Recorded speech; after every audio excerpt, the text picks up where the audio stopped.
তারপর অসুবিধা হলো গিয়া এই গেম আপনি যত বেশি খেলতে থাকবেন তত দিন দিন আপনি ফকির মিসকিন হয়ে থাকবেন। কারণ চিংচং পোং নামের যে আঙ্কেলটা আছে সে খুবই দুষ্টু। সে দুষ্টা মানে কইরা কয়দিন পর পর এমন নষ্ট নষ্ট ইভেন্টগুলো দেয় যেগুলোর পিছনে আমরা টাকা না ঢাইলেও পারি না। আর এটা ব্যাটল রয়্যাল গেম হলো, এই গেমটাতে এখন কালেকশন দিয়ে আপনারা চেনা যায়।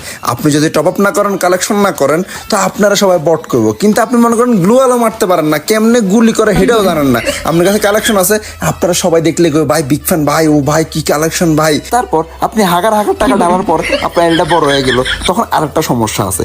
তখন গেমের মধ্যে কিছু ইমু আপু আছে, কিছু সুন্দরী লয়াল আপু আছে যারা আপনারা আইসা পড়ানোর চেষ্টা করবো। আর আপনি যদি একটু লুচু প্রকৃতি তাহলে তো আপনি পুরাই গেছেন। এখান দিয়ে আপনার চিংচং পোং আঙ্কেল লুটতেছে আর এখান দিয়ে আপনার সুন্দরী আপুরা লুটবো। তার মানে লুট প্লাস লুট ইজ ইকুয়াল টু আপনি ফকির।